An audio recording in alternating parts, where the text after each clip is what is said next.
partenaire du Crédit Agricole des permanences au sein du siège. Vous prenez rendez-vous avec Delphine, on vous fixe, vous faites une demande de rendez-vous à Delphine et on vous fixe un rendez-vous au siège de l'UNPI Val-de-Loire pour tous les problèmes que vous pouvez rencontrer et qui sont la Caisse de Crédit Agricole.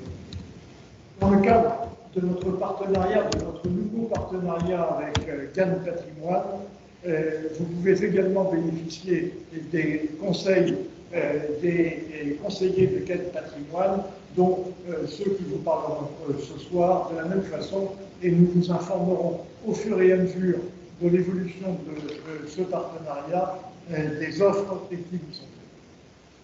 Les prochaines réunions sur Tours, c'est le 28 février sur les troubles anormaux de voisinage par Julien. Le 23. Le 23 février, j'ai dit. Ça commence mal. Maître Gerbigier d'une part, Maître Neuvial d'autre part, sur ce point. Au mois de mars, les expulsions. Au mois d'avril, sous réserve que nous obtenions une salle et qu'on la laisse à notre disposition, notre Assemblée générale qui devrait cette année avoir lieu normalement à sa période classique du mois d'avril. Mais vous le savez, les élections présidentielles priment sur toutes les activités locales et nous avons quelques doutes quant à la capacité que nous aurons de vous accueillir dans les salles habituelles, c'est-à-dire la salle des fêtes de l'hôtel de ville, et nous serons peut-être obligés de nous délocaliser. En mai, notre réunion classique sur la fiscalité du patrimoine. Nous avons toujours un nombre important de personnes qui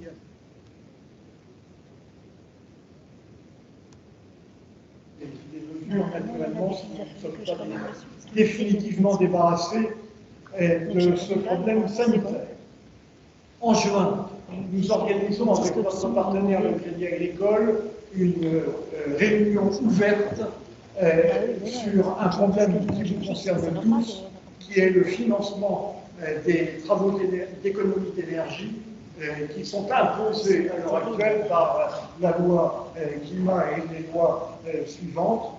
Vous avez donc, dans ce cadre, besoin, 1, de faire exécuter des travaux dans vos biens, 2, de les financer, et ce sera le sens de cette réunion. Alors, ce soir, notre réunion sur les SCI et les SARL de famille, le choix, les avantages et les inconvénients de ces formules. Complément à ce thème, par le Crédit Agricole en fin de réunion sur la possibilité de trouver des solutions pour parer aux obligations qui sont faites aux banques par la haute autorité de... Il faut que j'obéisse à Delphine comme d'habitude. Obligation faite aux banques par la haute autorité de respecter le taux de 35% disponible pour obtenir un financement, ce qui pour vous, investisseurs privés, pose un véritable problème si vous avez déjà d'autres engagements de crédit. Et on vous expliquera tout ça tout à l'heure, ça me semble extrêmement important, surtout dans le cadre qui vous intéresse aujourd'hui, qui est celui de l'investissement sous une forme sociale, qu'il s'agisse de la SARL de famille ou de la SCI. Alors, pour traiter tous ces sujets ce soir, Simon Deschaux de Cannes Patrimoine, Richard Blais de Cannes Patrimoine également, Maxime Goujon qui est là, voilà, le voilà, je cherchais, Maxime Goujon du Crédit Agricole, et puis Christine Lafont de Chêne, notaire et administratrice de l'UNPI, et Claire Cela, expert comptable, également administratrice de l'UNPI. Vous voyez, de nombreux intervenants, une soirée studieuse, donc je me tais pour une fois, je suis rapide et je laisse la parole à nos intervenants. Je vous souhaite à tous une excellente soirée et désolé pour le petit retard technique.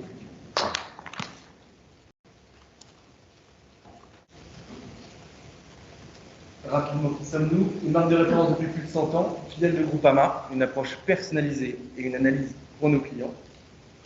Et nouveau partenaire de BNP Val-de-Loire depuis 2022. J'ai un plaisir tout particulier de vous voir ce soir, malgré les conditions actuelles. Et donc, aujourd'hui, on va effectivement aborder le thème de la SCI et la SARL de famille. Il ne faut pas que je le bouge trop, moi, je pense. Oui, parce qu'il se tourne du sein. D'accord. Gain de patrimoine, c'est le service de la banque privée. Quand on dit SCI et SARL de famille, on entend investir en société. Donc on va essayer de décortiquer effectivement rapidement et simplement ce qu'est les SCI et la SARL de famille. Et on va commencer par quelques prérogatives, qui sont donc investir en société. Investir en société, quelques prérogatives. Donc, la société acquiert le ou les biens immobiliers. Donc, ce qu'elle possède, c'est ce qu'on appelle l'actif. Au minimum de 2 possèdent les parts. Ce que doit donc la société, c'est le passif.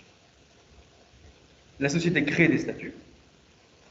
Il y a une nomination d'un gérant, de co-gérants ou de gérants successifs. Réalisation d'une assemblée générale ordinaire annuelle. Et une tenue de comptabilité annuelle.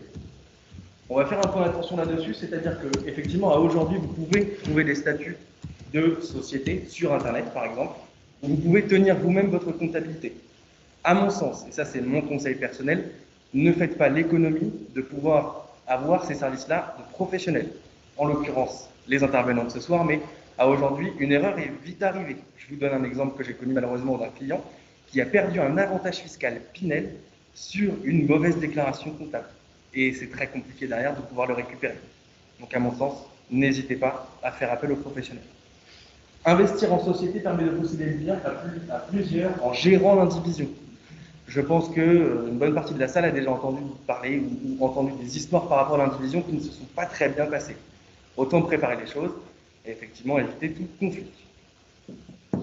Si je vais trop vite, s'il y a quelque chose que vous n'avez pas compris, vous n'hésitez pas. On aura un temps de questions-réponses à la fin, bien évidemment. On vous fera tous effectivement participer, mais aujourd'hui, si ça va trop vite, n'hésitez pas. Quand on entend investir en société, on entend plusieurs stratégies d'investissement.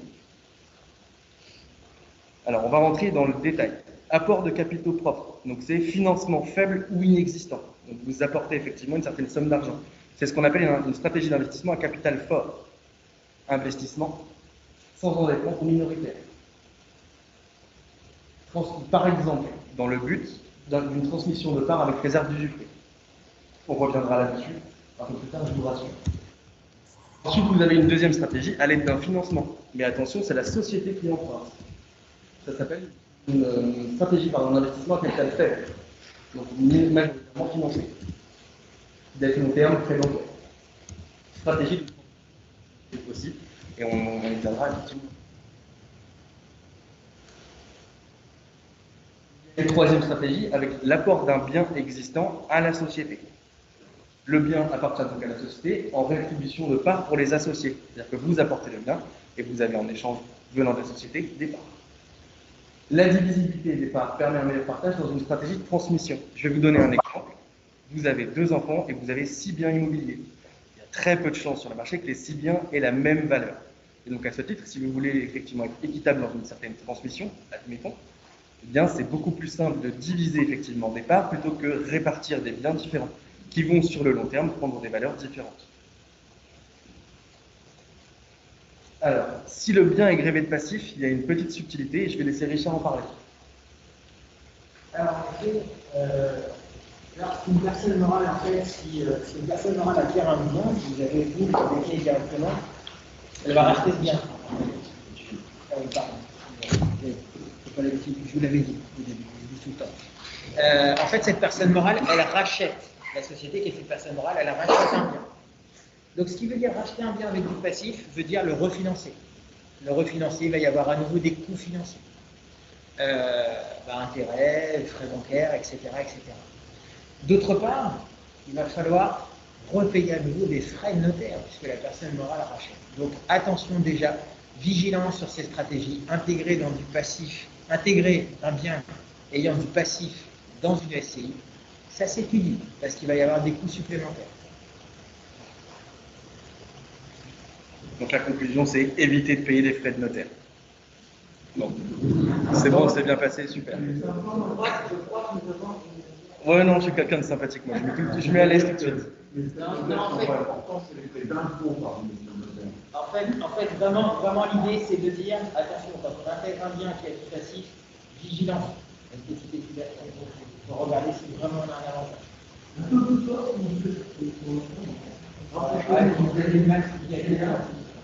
Est-ce que vous m'entendez bien? Et si je fais ça? J'ai la solution à tout. On va vous donner un exemple. Lorsque les abattements en ligne directe 100 000 € sont déjà utilisés, vous pouvez réaliser une stratégie d'acquisition en démembrement viager en utilisant le bon de somme d'argent exonéré. J'ai perdu tout le monde, et c'est normal. Je vais vous le rephraser. Dans l'idée, quand d'un parent à un enfant, vous avez des abattements fiscaux à hauteur de 100 000 €, globalement.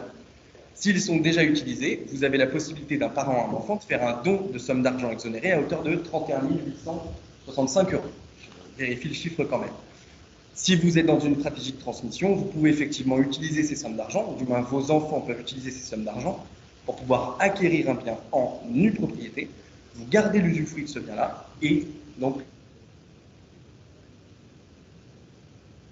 je rappelle sur ce qu'est le démembrement. Le démembrement, c'est la différence entre l'usufruit et la nue propriété. La nue propriété, c'est quoi? C'est être propriétaire d'un bien sans profiter des loyers, etc. L'usufruit, c'est de ne pas être propriétaire d'un bien, mais pouvoir en profiter, y habiter ou toucher les loyers. Est-ce que c'est bon? Super. En fait, dans une stratégie, pour vous expliquer peut-être avec d'autres termes, qui sont différents, des fois ça peut donner des déclics. On achète un bien, on le démembre, une propriété usufruit, le droit d'utiliser, comme a très bien dit Simon, ou de louer le bien. Et de l'autre côté, vous avez la nue propriété. On va imaginer la carcasse. D'ailleurs, les deux, entre ce que le rôle du propriétaire et le rôle du usufruitier, est écrit sur une convention de démembrement, n'est-ce pas? Une convention de démembrement. Eh bien, vous pouvez acquérir, il y a un coût à cet usufruit viager, et il y a un coût à cette nue propriété. Eh bien, on peut avoir des stratégies qui s'écrivent, données via un don manuel, par exemple, la valeur de la nue propriété aux enfants qui vont leur permettre d'acquérir la nue propriété. Il y a une donation qui se fait. On va favoriser la transmission. La SCI est un outil de capitalisation, mais aussi de transmission. Ça peut être une stratégie poussée et adaptée à certains cas. Voilà. Je ne sais pas si j'ai été plus clair, mais en tout cas, ça peut être des stratégies parfaitement adaptées.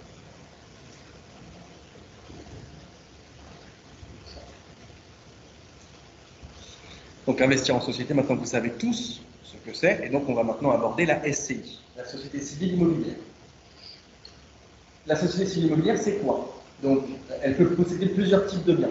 Les biens d'usage, donc résidence principale, résidence secondaire, les biens locatifs, des parts de SCPI, autrement appelées pierre papier, des placements compte sur livret, contrat de capitalisation, etc. Ça, c'est sur ce qu'elle peut posséder. La SCI peut également investir dans l'immobilier, défiscalisation. Alors, attention, et je vais vous l'expliquer. Donc, on connaît tous, je pense, le dispositif Pinel, mais il n'y a pas que ça. Il y a le dispositif Malraux aussi, le déficit foncier et le dispositif monument historique. Attention, et c'est noté, à condition d'opter pour l'impôt sur le revenu. La SCI, et je vais y revenir juste après, on peut choisir deux types de fiscalité. Quand il s'agit de défiscalisation, on ne peut que choisir l'impôt sur le revenu. Autre point d'attention, parce qu'il y en aura quelques-uns ce soir, je vous préviens. Autre point d'attention, la stratégie, pour rappel, il ne peut y avoir il ne peut pas y avoir des situations de démembrement dans le cadre d'un investissement avec réduction d'impôt. C'est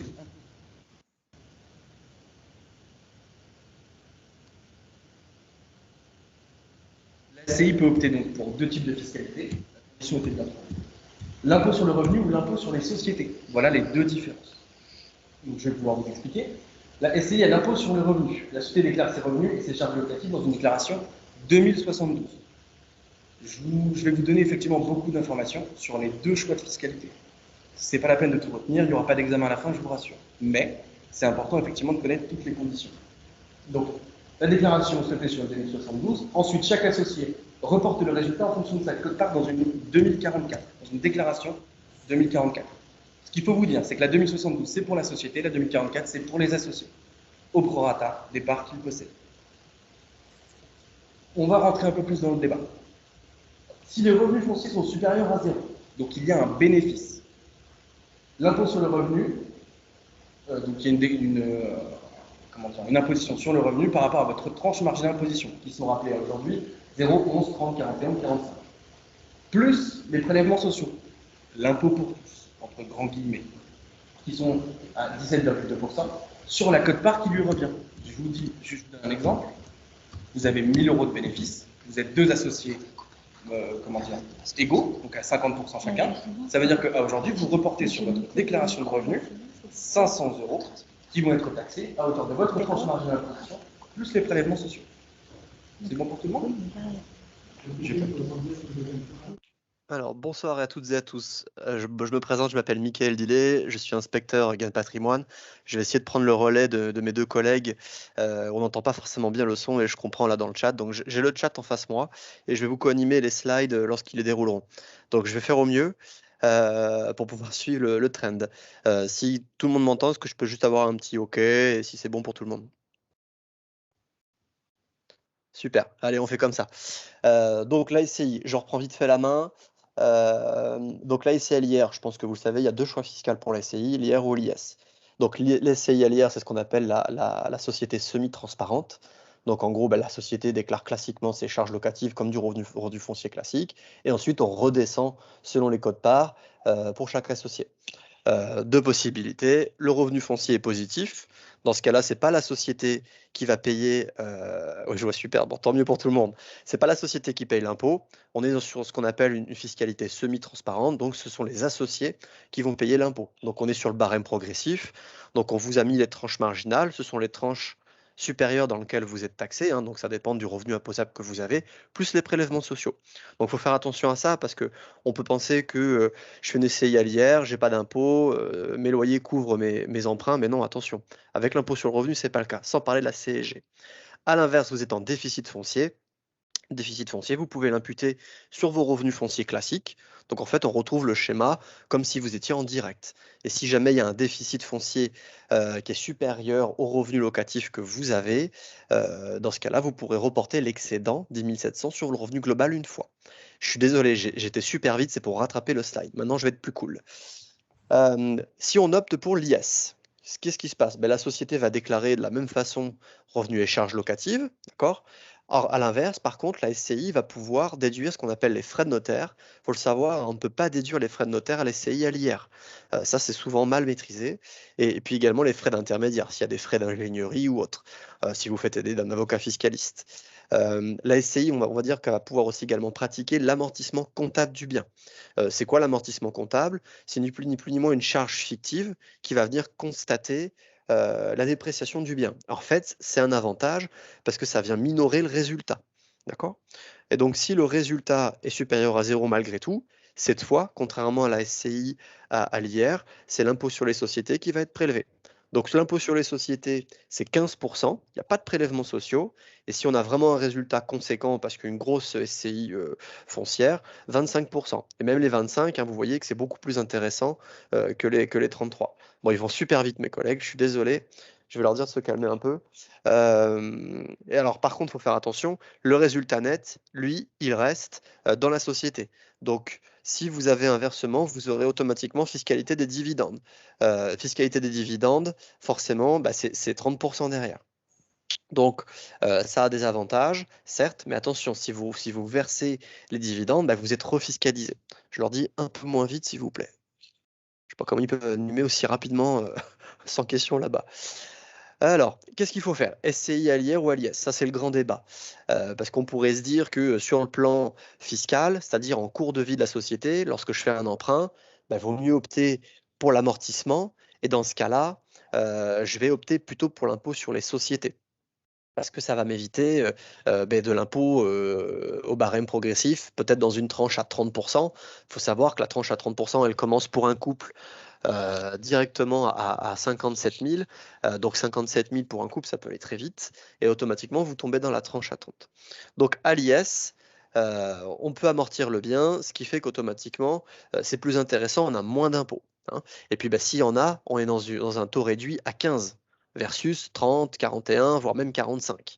Donc automatiquement, il y a vraiment des effets là-dessus. Et puis, il n'y a pas d'effet, pas de prélèvements sociaux. Je le rappelle, hein, c'est 17,2. Par contre, c'est sûr qu'en cas de distribution de dividendes, vous allez vous prendre la flat tax, donc re 30%, donc on a ce qu'on appelle une double fiscalité. D'accord? La société paye l'IS et vous, particulier, vous payez la flat tax, 30%. Et puis on va le voir juste après, en cas de cession du bien, là vous prenez une fiscalité vraiment désavantageuse. Alors, pour déterminer le meilleur choix, comment on fait d'habitude? On va faire plusieurs analyses. Analyse de flux, analyse en cas de cession, et puis bien déterminer les objectifs de la SCI, parce qu'on ne fait pas une SCI juste pour la fiscalité. On ne prend pas l'IS non plus juste pour la fiscalité. Il faut vraiment faire le tour de ce qu'on peut faire. Donc, on va vous présenter ce que c'est une analyse de flux. En fait, qu'est-ce qu'on va faire? On va ni plus ni moins regarder chaque année et en cumuler la trésorerie qu'on aura à l'IR et la trésorerie qu'on a à l'IS. Vous allez voir que parfois les écarts sont significatifs. Alors, l'analyse de flux. On va vous montrer un tableau. Comment on fait? Dans le tableau, on vous dit. Donc, on prend l'ensemble des flux. Les flux, c'est quoi? Ce sont les loyers, évidemment, les revenus, hein, les travaux éventuels que vous faites au départ ou en cours de vie. Alors, évidemment que c'est mieux de le faire au début, donc les travaux. Les charges foncières, c'est tout ce qui est lié à l'immobilier, hein, charges de gestion, taxes foncières, les charges financières, les intérêts d'emprunt. Je rappelle, on ne déduit pas l'amortissement du capital et les frais d'acquisition. Ensuite, on fait attention entre le prix du terrain et puis le prix du bâti. Pourquoi? Parce que le prix du terrain à l'IS ne s'amortit pas. Alors généralement, on ne met pas un prix de terrain énorme, hein. Sur par exemple 250 000, on va mettre 25 000 le terrain. Mais ça dépend. Quand on a le bon montant, on met le bon montant, hein. Parce que uniquement le bâti et la construction vont pouvoir s'amortir, c'est-à-dire créer la charge fictive qui va minorer le résultat. Donc on va simuler la trésorerie cumulée après impôt, ça veut dire, et puis après dividende. On va regarder si on conserve le résultat net au sein de la SCI ou bien au contraire on fait du versement. Et on compare les deux. Donc, on va vous montrer des tableaux de comparaison. Mais le tout, c'est de se projeter. C'est très important de mesurer. Et ça, en tant que particulier, difficile de le faire soi-même, quoi. Il faut absolument se faire accompagner, soit d'ingénieurs patrimoniaux, soit du comptable s'il maîtrise ce service. Là, c'est moi qui ai rattrapé le retard. Ouf. Alors, je sais que j'envoie du débit, hein. Sincèrement, je suis désolé, mais je ne maîtrise pas son animation. C'est quelque chose normalement, on prend le temps de dérouler. Alors, l'analyse de flux, voilà. Donc, c'est juste imbuvable à vous expliquer ça comme ça. Qu'est-ce qu'il faut regarder? Faut regarder les lignes en rouge. Trésorerie avant impôt, après impôt en revenu foncier, c'est-à-dire à l'IR, et compte de résultat, c'est-à-dire revenu à l'IS. Et vous voyez que la dernière ligne trésorerie impôt à l'IS, elle est quasiment proche de la trésorerie avant impôt. On se rend compte que grâce à l'amortissement de l'impôt sur les sociétés, on arrive, de rien Nadia, on arrive vraiment à avoir une opération où on maîtrise la trésorerie. Tandis qu'à l'IR, vous vous faites déborder par l'impôt, hein. Donc quand on regarde la SCI à l'IR, SCI à l'IS, il n'y a pas de débat. C'est clair que la SCI à l'IS remporte largement la victoire. Quand on voit les écarts à droite, cumul 15 ans et cumul 30 ans, en escomptant qu'on fasse de l'immobilier sur du long terme, 20-30 ans, l'écart est vraiment significatif. Donc là, on est en comparaison si on ne distribue pas les dividendes. Si on distribue les dividendes, ça veut dire qu'on a une société où on fait du rendement, l'écart est quand même plus faible, hein.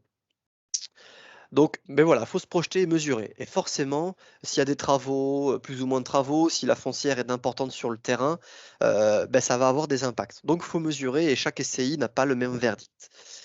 Ensuite, on va vraiment analyser la fiscalité en cas de cession. Pourquoi? Parce que alors là, c'est deux fiscalités complètement opposées. Alors, je vais essayer de simplifier le discours, mais en gros, à l'IR, c'est la même fiscalité que vous connaissez pour le particulier, s'il y en a qui maîtrisent. En gros, il y a un abattement pour durée de détention. Plus mon bien, je l'ai dans la durée, moins je paierai de plus-value, hein. D'autant plus que la valeur d'acquisition va la majorer des frais de notaire et des frais de notaire réellement payés ou pas et des travaux. Ce qui fait que on est taxé à 19, mais après 22 ans, on est exonéré, d'accord? Et après 30 ans, on est carrément exonéré de prélèvements sociaux. Et on vous a fait un petit exemple. On achète un bien 250 000, je le revends avec une petite plus-value quand même non négligeable au bout de 20 ans. Donc je ne suis pas à 22 ni à 30 ans. Je fais une plus-value de 100 000, je paye que 6 500 € d'impôt. Donc ça vaut le coup pour les SCI à l'IR. Mais c'est le même régime que si vous déteniez le bien en direct. À l'IS, c'est pas la même histoire. Certes, vous avez fait l'économie de la trésorerie en cours de vie, pendant le financement par exemple. En revanche, la plus-value, vous faites ramasser. Pourquoi? Parce que la plus-value, c'est le prix de cession, comme pour l'IR, moins la valeur nette comptable. C'est pas moins la valeur d'acquisition. La valeur nette comptable, on prend le prix d'acquisition et on enlève tous les amortissements qu'on a déduits. Donc en fait, l'avantage qu'on a retrouvé, qu'on a eu au début, on se fait manger justement à la fin. Et le résultat, qui va être conséquent, vous allez voir dans l'exemple, il se fait taxer à 15, et là, la plupart de la plus-value est surtout taxée à 25, versus 19 tout à l'heure, plus la CSG. Et là, on vous refait le même exemple. Si j'ai acheté un bien 250, je le revends 350, sauf que cette fois, je vous l'ai amorti pendant près de 20 ans. Le terrain, lui, n'a pas l'amorti, donc en fait, la plus-value est de 325 000. Vous voyez, vous faites une plus-value de 100 000, vous vous faites taxer 78 000. Donc là, automatiquement, le débat, il est peut-être moins en faveur de l'IS. Donc, il faut mesurer les deux avantages. On peut faire autre chose, mais c'est moins classique. On peut céder les parts de la SCI au lieu de vendre le bien immobilier.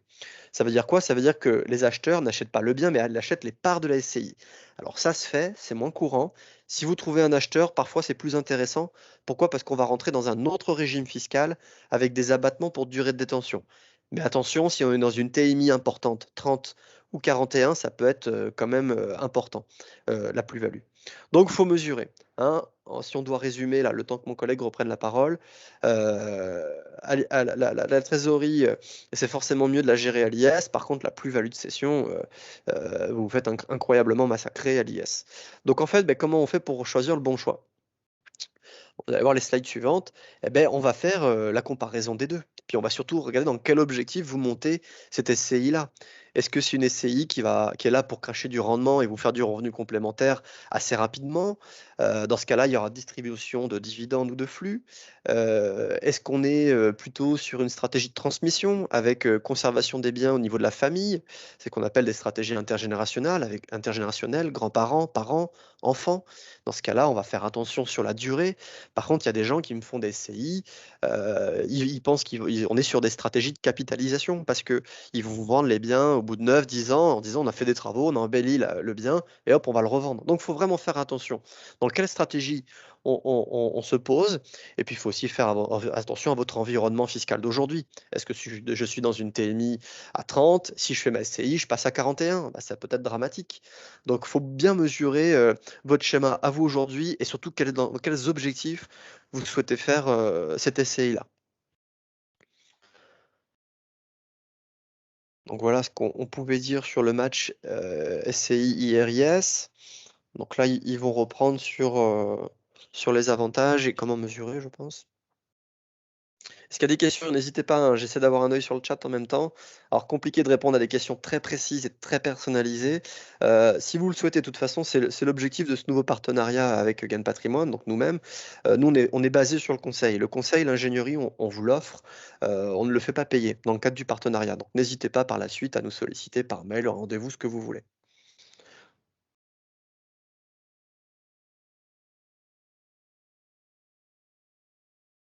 Alors, ça y est, ils ont déroulé comme des malades et maintenant, ils font pause. Il y a peut-être des questions, ceci dit, dans la salle.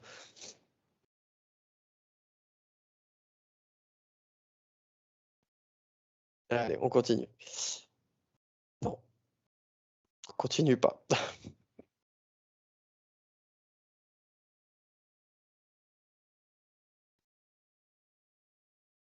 Oui, il n'y a pas de souci, hein. On vous enverra les adresses de Simon Deschaux, qui vous permettra derrière de revenir vers nous. Donc nous, on bosse vraiment par équipe, hein.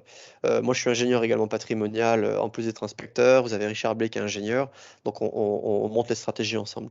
Mais bien sûr qu'on vous donnera nos adresses.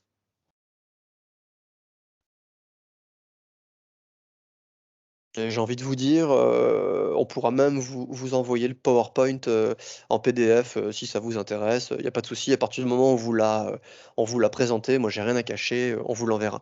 À valider quand même avec le président de l'UNPI, mais si c'est OK pour lui, pas de souci. Donc voilà, c'est un peu ce que je disais, hein, pour choisir, pour faire le bon choix, il n'y a pas de réponse toute faite. Il y a des avantages dans chaque type d'SCI. Par contre, il faut se projeter. C'est très important de se projeter, de mesurer dans le cadre dans le cadre aussi de votre contexte fiscal, de projeter votre contexte fiscal. Aujourd'hui, j'ai des enfants, demain j'en ai plus à charge, j'ai déjà investi dans l'IMO, hop, j'ai un prêt qui se termine, des travaux, enfin, vous voyez, il y a tellement de schémas différents. Alors, la SCI, voilà, c'est ce que vous connaissiez, je pense, pour la plupart classiques, mais vous voyez que c'est déjà pas si simple. Alors, la SARL de famille, c'est le level au-dessus. Pourquoi? Parce que c'est pas si simple. On fait appel à un outil qui est plutôt régulièrement utilisé par des commerçants, des artisans, hein, la société à responsabilité limitée. Et vous avez des SARL de famille qui sont là uniquement pour faire du commercial et de l'artisan, hein. Donc la SARL de famille n'est pas forcément liée au monde de l'immobilier. Mais il y a une fenêtre de tir. Pourquoi? Parce que la SARL de famille permet d'investir dans ce qu'on appelle dans du loueur meublé non professionnel. En effet, si vous faites de l'investissement avec la fiscalité avantageuse du meublé, on va la rappeler, en SCI, vous ne pourrez pas bénéficier de l'amortissement, du micro-BIC, et automatiquement, votre SCI va passer à l'IS. Ça veut dire que schématiquement, vous avez une SCI où il y a du nu, ça veut dire du non meublé, et avec du bien meublé. Si le bien meublé, les revenus dépassent 10%, votre SCI elle passe à l'IS, automatiquement. Donc, c'est quand même subi et c'est quand même pas top. Donc, parfois, vaut mieux, hop, je fais entrer quelqu'un, il vaut mieux isoler les stratégies et respecter les fiscalités. Donc la société à responsabilité limitée, c'est deux associés, c'est comme la SCI, et voilà, on doit exercer une activité commerciale, alors commerciale, industrielle ou agricole, mais dans notre cas commerciale. Ce qui fait qu'on ne fera pas de nu, hein, on fera uniquement du meublé. Pourquoi? Parce que le meublé, c'est ce qu'on appelle du bénéfice industriel et commercial. Donc, automatiquement, c'est du commercial. Alors, une SRL de famille, on ne peut pas faire ça avec n'importe qui. C'est uniquement des gens en ligne directe. Ça veut dire parents, enfants, conjoints, frères, sœurs et partenaires Pax. Et pas plus. Il n'y a pas de concubin. Donc, si vous êtes en concubinage, que vous voulez investir ensemble, c'est mort. Pas de cousin, cousine, neveu, hein. C'est très strict. Donc l'intérêt de la SARL de famille, pour vous, c'est d'investir en société et donc d'avoir tous les avantages de l'investissement en société qu'on vient de décrire juste au-dessus avec la SCI et de bénéficier des avantages à l'IR du meublé. C'est quoi les avantages? C'est de pouvoir amortir le bien comme à l'IS, mais en bénéficiant des avantages de l'IR. Donc c'est ça. Alors le lourd meublé, c'est quelque chose qui n'est pas si simple à comprendre, mais ça recèle vraiment d'avantages pour ça. Donc ça veut dire typiquement, pendant les flux, pendant la constitution de la SCI, de la SARL de famille et le remboursement du bien si on fait un prêt, peu ou pas de fiscalité. Et en plus, on va pouvoir aussi déduire les frais d'acquisition, comme pour la SCI et l'IS. Donc en fait, dans la SARL de famille avec du loueur meublé, on retrouve les avantages de la SCI et l'IS. Et effet qui se coule, on retrouve le régime des plus-values immobilières à l'IR. D'accord? Cette fois, on n'est pas taxé, comme on a vu tout à l'heure, avec les amortissements pratiqués. Donc là, vous êtes un peu cumulard des avantages. Donc c'est en ça que c'est intéressant la SRL de famille. C'est qu'on va cumuler, si on fait du meublé, à la fois les avantages pendant la durée de vie et en cas de vente. D'accord? Donc on l'a dit, si une SCI détient des meublés, elle est automatiquement à l'IS. Alors attention, hein, c'est pas une super niche parce qu'il faut quand même être capable de gérer tout ça. Et moi, monter des sociétés pour se faire plaisir et dire qu'on a fait une société, ça sert à rien. Donc parfois, c'est mieux d'aller au plus simple. Mais une société va vous permettre de faire quand même pas mal de choses, certes des stratégies plus complexes, mais parfois hyper intéressantes. Et on va essayer de vous expliquer ça là en quelques lignes juste après. Il faut savoir qu'une SARL de famille, c'est déjà beaucoup plus lourd à gérer d'un point de vue comptable, hein. Autant si on aime les chiffres et qu'on a du temps à perdre le dimanche, on peut gérer sur le plan comptable une SCI. Une SARL de famille, non, c'est impossible. Donc si la SARL de famille possède un résultat positif, on retrouve le fonctionnement de la SCI à l'IS, hein. Ça veut dire que chaque associé, à l'IR, pardon, chaque associé va déclarer la quote-part qui lui revient, donc dans sa déclaration d'impôt. Ok. Par contre, l'avantage, voilà, c'est ça, c'est si on est sur une stratégie de rendement, ça veut dire qu'il y a peu ou pas de passif, pas de prêt. Il n'y a pas de double imposition, contrairement à la SCI LIS. On l'a dit tout à l'heure, SCI LIS, il y a du résultat, sauf que pour le verser aux associés, on repasse par la case dividende, donc 30%. Là, non. Une fois que le résultat est imposé au barème progressif, là, il est réputé versé. Donc même si vous le conservez dans la SARL ou bien vous le versez, de toute façon, il est fiscalisé pareil. Donc pas de double imposition. Et ça, c'est intéressant. Par contre, si le résultat est négatif, on parle alors de déficit, et c'est ce qui se passe généralement lorsqu'il y a un prêt et lorsqu'on amortit le bien en début de création. Dans ce cas-là, le déficit, contrairement à une SARL classique de famille, c'est-à-dire une SARL d'un artisan, où là, il déduit le déficit de son revenu global, là, non. Là, il va être reportable 10 ans, et c'est ce qu'on appelle sur des revenus de même nature. Ça veut dire qu'on pourra reporter le déficit que sur du meublé à l'IR, meublé BIC. À noter quand même que l'amortissement, lui, est reportable indéfiniment. Mais ça, vous n'avez pas à vous casser la tête. C'est l'ingénieur patrimonial ou le comptable qui vous suit, qui vous fait les déclats et qui s'occupe de faire ça, quoi. Vous, ce qu'il faut, c'est vous faire encadrer pour être sûr de prendre le bon choix. Alors, si jusque-là, ça regorge davantage, attention quand même avec le statut du gérant. Le gérant, on le rappelle, hein, c'est celui qui fait les actes d'administration au niveau de la société, que ce soit la SCI ou la SARL. Si le gérant, il est minoritaire, ça veut dire qu'il possède moins de 50% des parts, et si on lui verse une rémunération, pourquoi pas, il est considéré comme un salarié. Ça veut dire avec toutes les charges qui vont bien, hein, donc ça peut être lourd. Donc on va faire attention à qui est gérant. Par contre, si le gérant est majoritaire, même s'il n'y a pas de versement de rémunération et que la société a un bénéfice, ça veut dire qu'elle crache un résultat supérieur à 0, automatiquement, s'il en veut ou pas, le gérant majoritaire, il va se faire taxer sur le bénéfice qui lui revient comme un TNS. Donc ça veut dire pareil, plus ou moins avec des charges importantes. Donc ça peut être un piège au niveau de la SARL de famille parce que ça peut donner des charges supplémentaires qu'on n'avait pas forcément calculées au départ. Donc d'où l'importance vraiment de se projeter quand même à long terme. Donc, si on se prend, vous connaissez tous les charges sociales en France, hein, pour un salarié ou pour un TNS, globalement, ça pèse lourd. Ça peut cracher du rendement en moins. Donc, il faut faire attention à la gestion sociale du gérant. Donc, je l'ai dit, hein, c'est une comptabilité plus complexe qu'une simple SCI. Et puis, on ne peut pas faire n'importe quoi dans une SARL de famille. Il n'y a pas de location nue. Ça veut dire ce qu'on met à l'intérieur d'une SCI, on ne peut pas le mettre à l'intérieur d'une SARL de famille. Une SARL de famille, parenthèse ouverte, ça peut être aussi des gens qui font... euh, oui, j'entends pour les abréviations, SARL de famille, SCI. Attention, sur les activités commerciales, on peut faire aussi marchand de biens sur une SARL de famille, mais ça, c'est à part, hein. Puis, inconvénient de la SARL de famille, parfois les familles s'agrandissent, il y a des remariages, il y a des nouveaux enfants, de lits différents. Attention. Oui, TNS, travailleurs non salariés, pardon. Les associés ne peuvent être des personnes externes au cercle familial. Comme on l'a dit, c'est vraiment encadré. D'accord? On ne peut pas faire n'importe quoi. Donc, ça, c'est pas très flexible au sens même de la famille. Mais si on est OK, pas de problème derrière. Donc, vous voyez, il y a quand même un cadre à respecter. Une fois qu'on est dans le cadre, ça va bien. Mais voilà, ce qui est intéressant dans une SARL de famille, généralement, quand on la monte, c'est pas tant pour l'avantage fiscal que ça procure par l'amortissement et la fiscalité en cas de cession, parce que ça, vous avez la même chose en ce qu'on appelle en loueur meublé non professionnel. C'est un statut qui est plus souple à gérer que la SARL de famille. Mais par contre, ça peut être intéressant justement de se créer un statut. On l'avait dit, le statut, parfois ça peut être une charge si on le subit, mais si on y va délibérément chercher un statut, ça peut être intéressant. Il n'y a pas si longtemps, moi j'ai créé une SARL de famille pour quelqu'un, un chef d'entreprise, il vend tout, sauf qu'il lui reste 5 ans à la retraite, il lui manque des trimestres. Eh ben, on lui a créé une petite SARL de famille pour qu'il cotise les minimums de trimestres pendant les 5 ans, et puis ça lui fait un petit revenu complémentaire. Donc on crée un statut social. C'est ça qui est intéressant. Et il y a le régime loueur meublé professionnel qui permet de créer aussi un statut comme ça.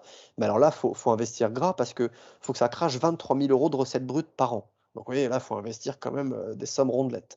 Alors qu'avec 200 000, vous pouvez largement créer une SARL de famille et créer un statut. D'accord?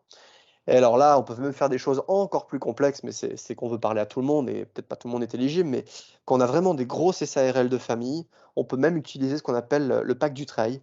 Le pack du trail, c'est une transmission qu'on utilise pour les transmissions d'entreprises commerciales ou artisanales. Donc là, il faudrait vraiment que la SARL de famille soit costaud et que ce soit vraiment un outil presque professionnel pour le gérant aujourd'hui. Alors maintenant qu'on a dit tout ça, qu'on vous a bardé la tête d'informations sur la fisca, sur comment ça se gère, qu'est-ce qu'il faut choisir, messieurs, dames? J'ai dit, il n'y a pas de réponse toute faite. Vous allez voir les slides d'après. Grosso modo, c'est très important de voir dans quel environnement vous êtes déjà. Donc on fait un constat. Quel va être l'impact fiscal sur votre fiscalité d'aujourd'hui, sur le nouvel investissement que vous voulez faire? Est-ce que déjà vous savez si vous voulez vous projeter sur du nu ou du meublé? Ou au contraire, peut-être que ça va être nu au début parce que vous partez sur un Pinel, mais que ce Pinel, au bout des 9 ans, vous allez peut-être le meubler, donc il faut une certaine flexibilité. Je le rappelle, hein, l'investissement dans les sociétés, l'impôt sur les sociétés, on est aujourd'hui sur une fiscalité irrévocable. Alors il y a une petite niche en ce moment, mais jusqu'à quand? Donc il y a peu de flexibilité. Et puis quel effort d'épargne ça va vous coûter en fonction de la trésorerie. Donc attention à ça. Donc pour nous, lorsqu'on veut investir et qu'on se pose la question d'une société, déjà, est-ce que réellement la société a lieu d'être? On va regarder. On ne crée pas une simple société juste pour l'optimisation fiscale. De toute façon, le fisc est regardant. Il faut qu'il y ait un intérêt aussi civil pour la société, c'est-à-dire éviter l'indivision, créer un statut pour quelqu'un. Donc là, faut faire attention. Et puis forcément, c'est notre métier, vous allez nous dire, mais euh, on ne peut que vous proposer de réaliser un audit patrimonial, surtout quand c'est offert, abuser du conseil. Parce que automatiquement, faire du produit, ça tout le monde vous le proposera, mais faire un audit posé et vous projeter, vous verrez que c'est hyper important. Et puis c'est ça, c'est une fois qu'on a posé l'audit, on sait où on met les pieds, il faut faire des simus chiffrés comme ce qu'on vous a montré, en termes de trésorerie, à l'IS, à l'IR, en cas de cession, pour quel montant. C'est vraiment important de faire toutes les simulations.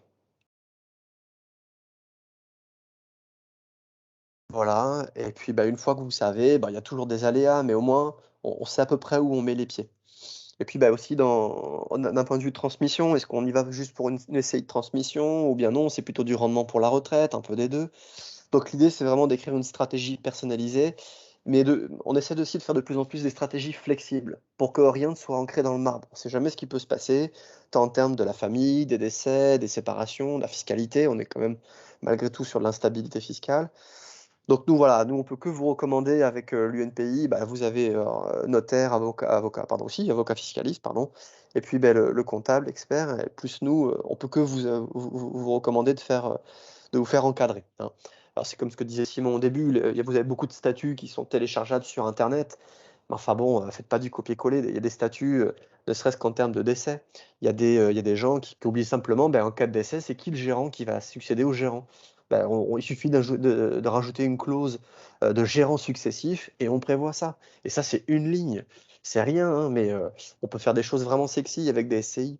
On peut aussi, lors d'une stratégie de transmission, faire ce qu'on appelle des statuts sur mesure.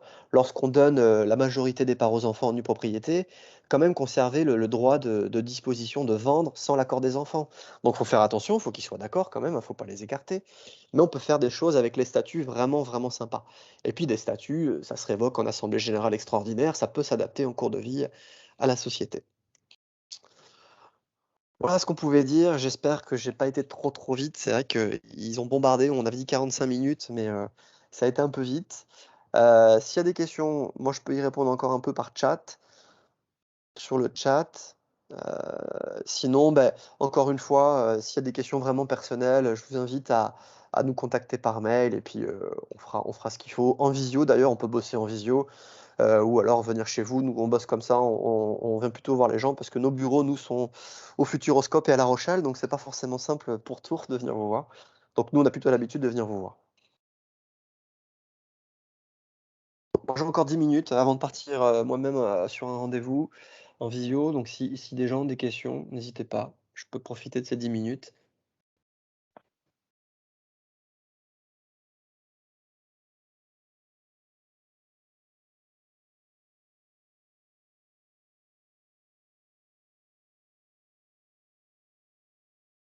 Merci pour vos retours. On sait que c'est un sujet qui est pas facile à aborder, hein, quand l'UNPI nous a demandé de ce sujet-là, parce que il peut être toxique sur le fait qu'il est compliqué et vulgariser quelque chose de compliqué, c'est pas toujours si simple. Les dividendes de SCI sont soumis à la CSG? Oui. Quand on dit 30 c'est Bien, merci Simon, merci Richard pour ces beaux éclaircissements. Comme vous le verrez, ça s'inscrit totalement dans les solutions qui vont faire, qui peuvent être considérées comme les leviers répondant à la présentation que nous allons faire avec Maxime. Bonsoir mesdames, bonsoir messieurs. Je me présente tout d'abord, je suis Mathieu Fouquet, directeur de la banque privée du Crédit Agricole Touraine Sud.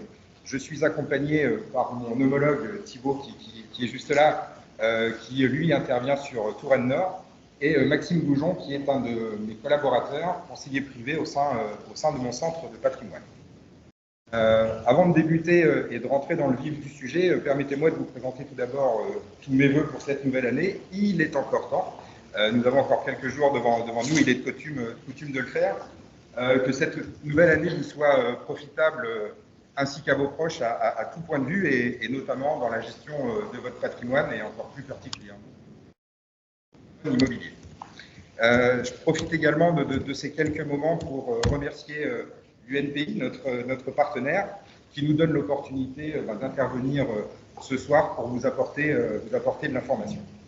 Alors, le Crédit Agricole, en quelques mots, et très succinctement, et notamment la banque privée du Crédit Agricole, c'est 70 experts sur l'ensemble des 2 départements, puisque nous gravitons à la fois sur l'Indre-et-Loire et la Vienne, pour vous apporter un conseil personnalisé en matière de valorisation, constitution, transmission, gestion et protection de votre patrimoine.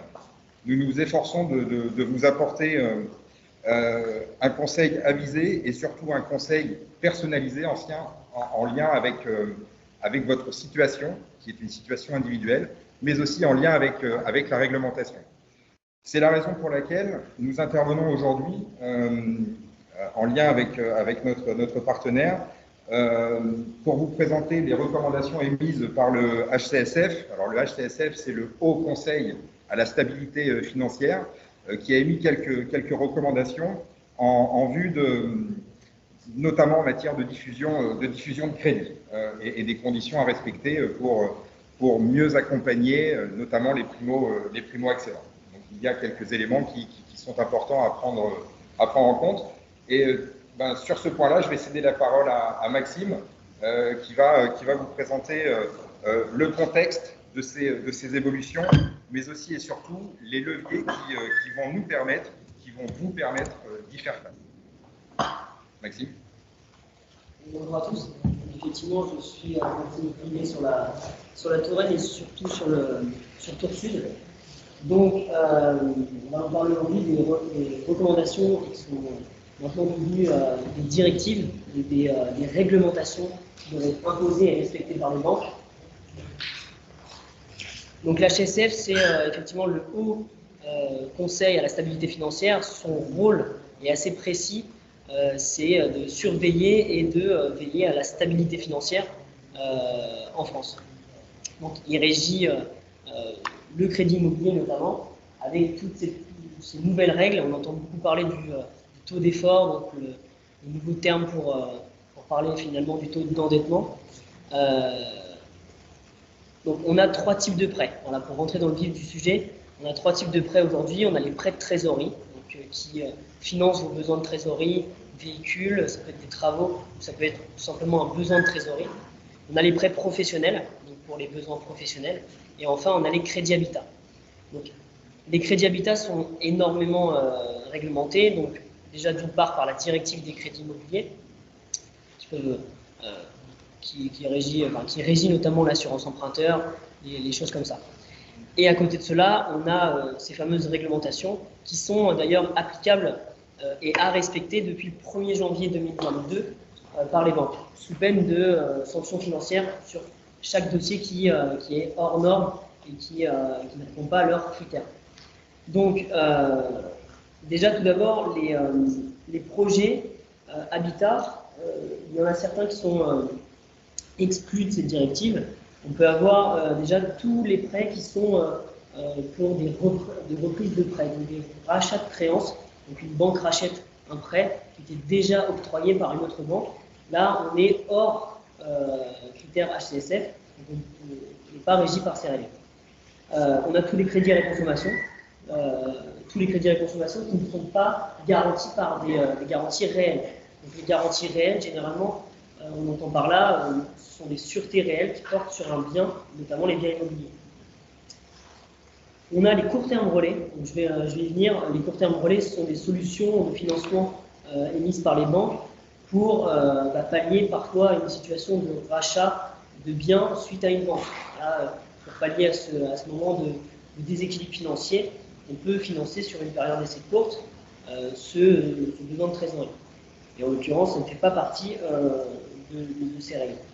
Ensuite, on a une grande partie qui correspond finalement au sujet du jour, sont les prêts qui sont réalisés à des personnes morales, qui sont des personnes morales autres que des SCI. Donc ça peut être très bien une SARL de famille ou des sociétés civiles, pas forcément immobilières, donc des SC, ou bien des SAS, toute autre forme juridique. Et on a aussi une autre subtilité, on a une exclusion des SCI qui sont elles-mêmes détenues par d'autres personnes morales. Donc on a le cas notamment avec du montage de holding, une SCI qui est détenue par une autre SC ou une SCI qui est détenue par une autre SCI. En l'occurrence, si la SCI empruntrice a donc une personne morale dans son capital social, elle ne fait pas partie de ces règles qu'on va citer.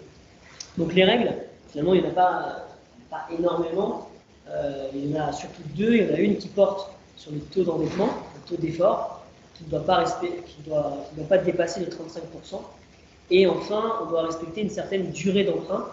Tout à l'heure, on a évoqué la durée de 50 ans. Effectivement, c'est totalement interdit. On doit notamment respecter les 25 ans maximum pour le financement habitat. Et dans certaines dérogations, on peut aller jusqu'à 27 ans s'il y a des travaux ou si c'est une construction en VFA. On prend une période de latence, notamment pendant la période de non-habitation, donc de travaux ou de réhabilitation. On a des solutions, et heureusement, déjà, une des solutions, et ce que souhaite notamment l'État, c'est qu'on utilise nos liquidités pour les réinjecter dans l'économie, donc que ce soit dans les entreprises ou dans les achats immobiliers. Donc, c'est pourquoi pas augmenter les apports pour que nous, banquiers, banques, nous financions que la valeur des biens, ou voire moins. C'est vrai que dans une stratégie patrimoniale, ça peut être intéressant de financer 110% de la valeur des biens, c'est-à-dire les frais de notaire et les frais de garantie notamment. Mais avec ces nouvelles règles, on va tendre à aller vers un financement qui est équivalent à la valeur du bien, 100% du bien. Et enfin, oui aussi, un autre incontournable, mais ça c'est plutôt, j'ai envie de dire, c'est une logique, c'est qu'on facilite, qu'on conserve une épargne de précaution suite à un prêt immobilier pour s'assurer des différents aléas de la vie privée. Un autre point aussi qui n'est pas forcément noté, le fait est qu'on investisse via une SARL ou via une autre forme juridique, n'exclut pas forcément tous les prêts habitat. C'est-à-dire qu'une SCI qui a investi notamment dans un bien professionnel, c'est de l'habitat, c'est un logement, mais s'il est loué à des professionnels, si ce bien est un bien professionnel loué à des professionnels tierces personnes, on sera obligatoirement sur un prêt professionnel dorénavant. Donc on ne fait pas partie de ces normes. Voilà les grandes lignes sur les normes HTSF. Donc, après, il y a des solutions que nous, on doit être en mesure de présenter aux emprunteurs pour qu'il ait son emprunt, pour qu'il rentre dans ces normes. La première solution, c'est d'agir sur les prêts et directement sur les modulations qu'on peut avoir sur les emprunts. La plupart des banques et la plupart des emprunts, dorénavant, sont dotés de modulation d'options, de souplesse. Au Crédit Agricole notamment, et dans les autres établissements, on a des variations d'échéance qui peuvent être mises en place, des augmentations ou des diminutions. Il faut jouer sur ces modulations pour réduire la pression des charges d'emprunt et donc avoir un taux d'effort qui respecte les normes. On peut aussi éliminer finalement tous les emprunts existants qui peuvent être remboursés avec de l'épargne disponible. Et j'entends par là notamment tous les petits prêts entre guillemets de trésorerie qui sont comptabilisés à 100% au moment de l'octroi du crédit, donc au moment de l'analyse de la situation financière du client, et qui peuvent être éliminés et donc permettre de retrouver un petit peu de capacité d'emprunt pour le client. Et enfin, on a aussi, ce qui est un petit peu revenu au bout du jour, sont les prêts in fine. Les prêts in fine, on peut nous en octroyer avec certaines prérogatives, notamment. Au Crédit Agricole du moins, la règle a été instaurée, ça a été de prêter in fine si toutefois 80% de la somme prêtée était prise en garantie. On prête 100 000, le Crédit Agricole demande à ce qu'il y ait à minima 80 000 euros d'épargne nantie, donc pris en garantie, en lieu et place d'une hypothèque conventionnelle ou d'un privilège de prêteur minier notamment. Et forcément, le prêt in fine est avantageux pour les emprunteurs d'un point de vue des normes HCSF, parce qu'on ne prend pas en compte une échéance totale, il n'y a pas d'amortissement sur un prêt in fine, on ne prend en compte que les intérêts et l'assurance emprunteur. Forcément, c'est un impact très positif. Après, il faut avoir la trésorerie nécessaire pour pouvoir contracter ce genre d'emprunt, mais c'est une des solutions. Voilà au niveau des différentes solutions. Donc là, on avait monté effectivement un exemple d'alternative pour baisser le taux d'effort. L'exemple est, alors vous ne voyez pas forcément les chiffres, mais l'exemple est assez parlant. En l'occurrence, le client avait un restant à vivre qui était très important, qui était de l'ordre de 10 000 euros par mois, un restant à vivre, donc vraiment les revenus, moins les charges, moins l'imposition. Mais pourtant, au regard des règles HCSF, il est impossible d'accepter le crédit dans ces conditions. Donc on a dû trouver des alternatives. En l'occurrence, là, c'était de rembourser des prêts de trésorerie. C'est possible de le faire avec sa trésorerie disponible. Voilà un des exemples qui peut être mis en place. Là, en l'occurrence, on remet un exemple avec le prêt in fine. Ça reprend ce que je viens de vous indiquer.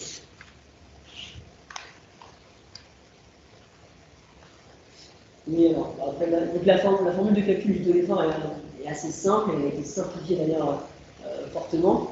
Dorénavant, ce sont simplement les charges d'emprunt divisées par les revenus nets. Donc, on ne prend même pas en compte l'imposition, on prend vraiment les mensualités divisées par les revenus. Et ça nous donne le taux d'endettement, le taux d'effort qui est analysé pour l'acceptation du dossier. Une donnée qui n'était pas forcément notée, il faut savoir que les banques ont cette contrainte, cette réglementation. Elles ont toutefois une certaine souplesse, notamment pour les prêts à résidence principale. Parce que le but de cette directive, de cette réglementation, c'est d'améliorer l'accession à la propriété pour les primo-accédants, surtout. Donc les banques ont une certaine souplesse, c'est-à-dire que dans leur dossier, elles peuvent avoir un dossier sur 5, 20% de leur dossier qui dépasse les 35% d'endettement. Mais en l'occurrence, voilà, c'est un dossier sur 5, ça reste une exception. On va essayer de ne pas forcément tendre l'endettement de manière importante. Et dans ces mêmes 20%, il y a seulement 4% de dossiers qui peuvent être du locatif, qui dépassent les 35%. Donc vraiment, le locatif, ça va être compliqué, entre guillemets, si on dépasse fortement le taux d'effort, malgré qu'on ait un restant à vivre important. Voilà, la dernière slide présente les trois situations. La première situation, c'est notamment qu'on ait un taux d'endettement entre 35 et 38. La charge à nous et aux clients de trouver une solution pour repasser en dessous de la barre des 35 et donc accepter le dossier. La deuxième solution est plutôt pour les cas où on a un patrimoine, on a une situation patrimoniale qui pourrait justifier le choix d'une structure juridique non régie par ces règles. J'entends par là la SARL, la SC, le montage avec une holding notamment. Et puis le dernier cas, ce sont les dossiers qui font partie des 20% dérogatoires, notamment pour les primo-accédants, pour les résidences principales. Voilà pour résumer, donc c'est une norme qui va fortement impacter forcément le marché immobilier. Il y a déjà des conséquences cette année. Et le but est voilà, de maîtriser entre guillemets le marché immobilier, de retrouver un petit peu de souffle et de pouvoir pour les primo-accédants. C'est négatif pour les investisseurs locatifs entre guillemets. Après, pour conclure, et avant les questions, si vous en avez, à aujourd'hui, nous avons, en lien avec l'ensemble de nos clients, réussi sur chaque dossier qui pouvait être au-delà de ce fameux taux d'effort de 35%, de trouver une solution, soit en ayant des organisations alternatives avec peut-être des petits bouts de prêts, ce qu'on appelle des prêts de crédit, où il reste peu de financement, ou plutôt à rembourser. C'est-à-dire qu'on rembourse par anticipation, on se décharge de ces financements-là pour avoir un impact positif et redonner un peu de souffle dans cette capacité d'endettement, si je puis me permettre. Et pour les autres solutions, ben, on a été amené à faire de l'ingénierie patrimoniale pour accompagner nos clients dans la création de structures, se poser les bonnes questions, comme vous l'exprimiez justement tout à l'heure, à savoir est-ce que c'est intéressant, sur quel type de structure il faut se faire. Vous avez déjà une SCI, c'est peut-être intéressant d'en constituer une autre qui va participer au capital de la première ou inversement. Voilà, on arrive à des solutions et ces évolutions réglementaires nous permettent, nous, en tant que banquier et en tant que gestionnaire de patrimoine, d'exercer pleinement nos métiers et d'aller un petit peu plus loin aussi dans l'expertise que l'on vous confie pour trouver des solutions qui peuvent être innovantes aussi par rapport à vos situations individuelles, mais qui vont vous permettre de réorganiser votre patrimoine et tout ça, bien sûr, dans votre intérêt, puisque l'objectif, c'est que vous puissiez faire votre opération comme vous le souhaitiez, mais qu'elle puisse se faire dans de très bonnes conditions et dans le respect de la réglementation qui s'incombe à chacun. Voilà, le but n'est pas forcément de décrire de manière très précise le calcul de l'effort, etc. C'est simplement de dire que voilà, il y a cette contrainte, il faut la prendre en compte, il y a des solutions. Après, chaque situation patrimoniale, chaque stratégie patrimoniale peut s'inscrire dans une des solutions qu'on a citées, notamment le financement de la SARL familiale.